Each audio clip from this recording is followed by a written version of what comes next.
Olá, essa apresentação é relativa ao ponto de checagem 1 da disciplina Laboratório de Sistemas Computacionais, Arquitetura e Organização de Computadores.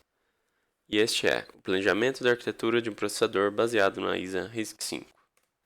Bom, para o ponto de checagem 1, tivemos que definir a arquitetura do processador e do conjunto de instruções, além de planejar o data path. Bom, ISA, ou arquitetura do conjunto de instruções, basicamente é como as instruções do assembly irão se traduzir em lógicas dentro do processador. E a ISA escolhida para se basear foi o RISC-V.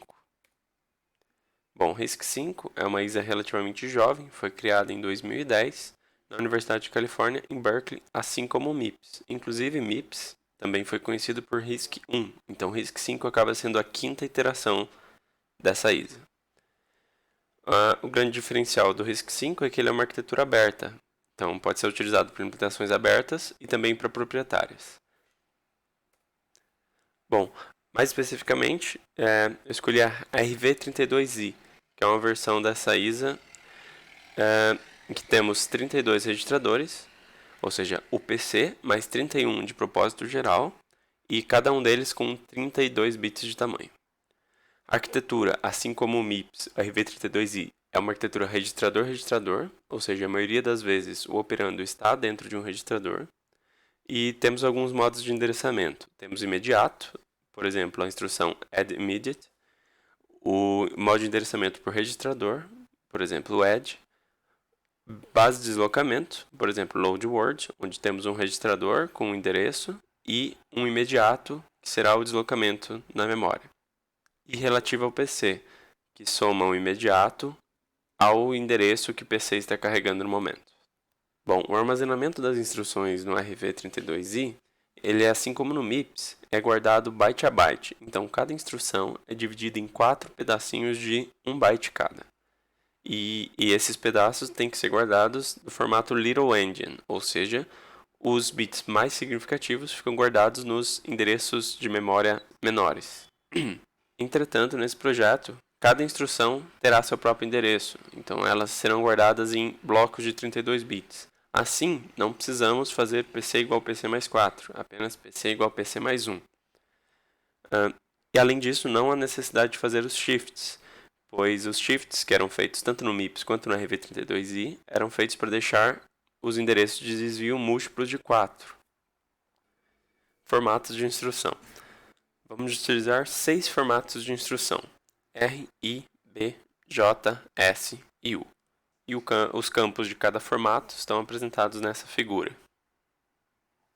Bom, então eu escolhi 23 instruções do conjunto do RISC-V.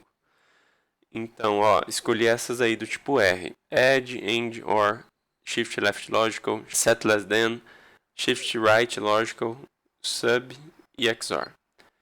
Perceba que eu escolhi o mesmo opcode para todas as do tipo R e apenas variei no functree e no funcset. A minha escolha poderia ter sido arbitrária, eu podia simplesmente ter contado, mas eu optei por escolher assim como é no RISC-V e que estava no livro do Patterson. As instruções do tipo I aí, eu escolhi add immediate, jowl air, que é jump and link com registrador, load bit, load word e duas syscalls, que é ecall e ebreak do RISC-V. Bom, as instruções do tipo B, que são relativas aos branches. A primeira que eu escolhi foi branch if equal, depois branch if not equal, branch if less than, branch if greater than or equal to e branch if less than unsigned. As instruções do tipo J, a instrução do tipo J que eu escolhi foi a jowl, jump and link. A instrução do tipo S foi store word. E a instrução do tipo U, eu escolhi duas. Foi a LUI, que é Load Upper Immediate, e AUIPC, que é Add Upper Immediate to PC. E aqui está o data path, né? Ou o esquemático, o desenho do meu processador. E agora eu vou trocar para a imagem para mim poder dar zoom e comentar um pouco mais. Bom, então estamos de volta aqui. Temos 4 unidades muito importantes, que são a memória de instruções, onde ficam as instruções, o banco de registradores, onde ficam os 31 registradores de propósito geral, a unidade lógica e aritmética e a memória de dados. Bom, vamos simular aqui então, por exemplo, primeiramente uma instrução do tipo R, seja add registrador S1, registrador S2, registrador S3. Essa instrução pega o conteúdo do registrador S2, soma com o conteúdo do registrador S3 e guarda no registrador S1. Então vamos simular esse add aqui. O PC, que é o Program Counter, manda o endereço da instrução a ser buscada na memória de instruções. A instrução então é carregada para um registrador e é distribuída da seguinte forma. Aqui, nos dois registradores de leitura, entram os endereços para os registradores S2 e S3. E aqui, para o de escrita, virá o endereço do registrador S1. Então, já será selecionado aqui que o S2 e S3 deverão passar seus dados para cá. Daí os dados guardados nesses registradores irão vir para a ULA. Aqui, no caso, esse MUX passará ao 0, né?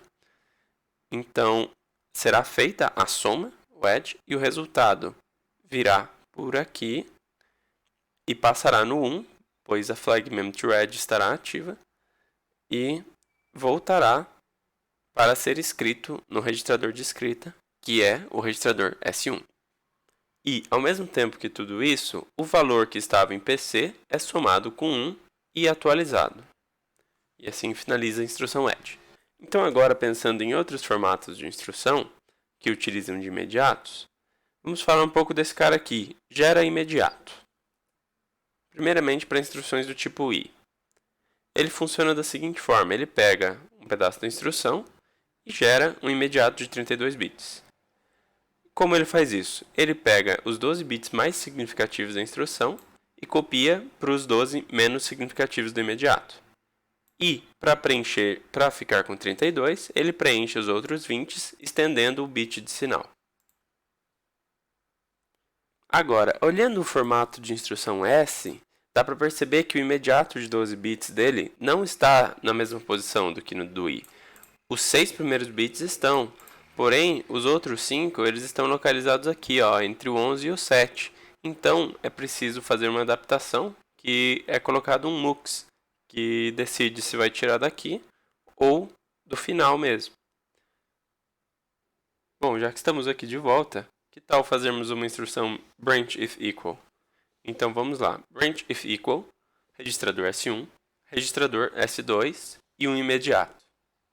O que acontece aqui é que se o conteúdo do registrador S1 for igual ao conteúdo do registrador S2, o imediato será somado ao PC como um endereço de desvio relativo. Vamos fazer então. Primeiramente, o PC envia o endereço da instrução, ela é buscada, colocada no registrador e distribuída. Como temos dois registradores de leitura, eles são mandados aqui, o R1 e o R2. Então, daqui a pouco pensamos no imediato. Primeiramente, os registradores serão então selecionados e seus conteúdos passados à ULA. Então, a ULA fará uma operação de subtração e, caso o resultado seja 0, ou seja, os operandos são iguais, essa flag irá ativar e depois veremos que a unidade de controle fará com que esse MUX ative o 1 dele. Então, irá passar isso aqui. Então, vamos ver para onde o imediato tinha ido. O imediato vem por aqui, tem seu sinal estendido, sobe e é somado com o valor de PC, como um endereço relativo. Então, esse valor é atualizado no registrador PC. E para finalizar, vamos ver uma instrução com acesso à memória. Por exemplo, load word, S1, S2, imediato. O que acontece aqui é, S2 contém um endereço de memória e o imediato é um deslocamento que deve ser somado a esse endereço para encontrar um dado que deve ser guardado em S1. Então vamos ver. O PC envia o endereço da instrução é buscada e distribuída da seguinte forma. Por aqui irá entrar o pedido do registrador S2 e o imediato irá vir por aqui, irá ser expandido e irá vir para a ULA. Então, na ULA vão ser recebidos o registrador S2 e o imediato. Então, essa soma resultará no endereço que devemos buscar na memória. Então, esse endereço entra diretamente aqui.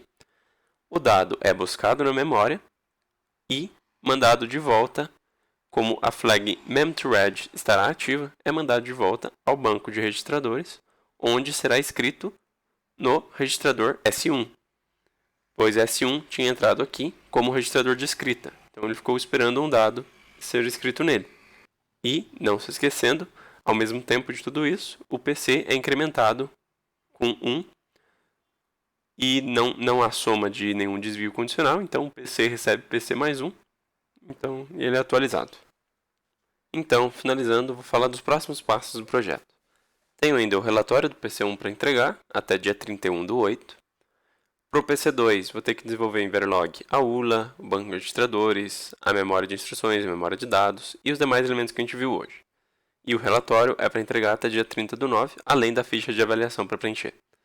Para o PC3, o prazo é 19/10, vou ter que produzir um vídeo e um produto final. E até o PC3, vou ter que implementar a unidade de controle no Verilog, no Quartus. Então aqui as referências que eu utilizei até agora. Aqui é o livro do Patterson, que é o mesmo que a gente utilizava em AOC, porém é a edição de RISC-V.